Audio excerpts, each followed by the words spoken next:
સુરતમાં શિસ ફાઉન્ડેશન દ્વારા સાયક્લોથોન 2024નું આયોજન કરવામાં આવ્યું હતું, જેમાં 345 લોકોએ ભાગ લીધો હતો। આ સાયકલ વીરો સુરતથી સાળંગપુરનું અંતર સાયકલ દ્વારા કાપશે અને ભગવાન હનુમાનના દર્શન કરશે। આ સાયક્લોથોનનો મુખ્ય હેતુ આજના યુવાનોમાં સ્વાસ્થ્ય જાગૃતિ આવે અને આ સાયકલ યાત્રા દરમિયાન જે પણ દાન આવે તે સેવા તીર્થમાં અર્પિત કરવામાં આવે, જેથી બીજા લોકોને મદદ થઈ શકે।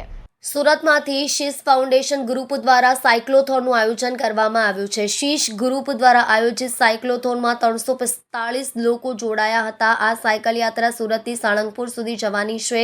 આ સાયક્લોથોનને સુરતના mayor Dakshesh Mavani, deputy mayor Narendra Patel, મનપાના અધિકારીઓએ પ્રસ્થાન કરાવી હતી। આ પ્રસંગે શીશ ફાઉન્ડેશનના ડાયરેક્ટર રમેશ કાકડિયાએ જણાવ્યું હતું કે આ સાયક્લોથોનનું આયોજન કરવા પાછળનો મુખ્ય હેતુ આજના યુવાનો અને લોકોમાં સ્વાસ્થ્ય જાગૃતિ આવે, ઈંધણનો બચત કરી પર્યાવરણને બચાવવામાં મદદ કરીએ।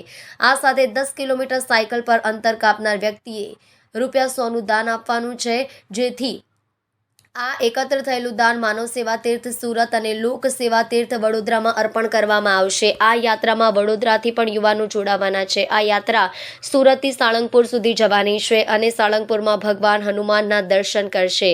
આ યાત્રામાં શીશ ફાઉન્ડેશનના કર્મચારી અને સુરતીઓ જોડાયા છે।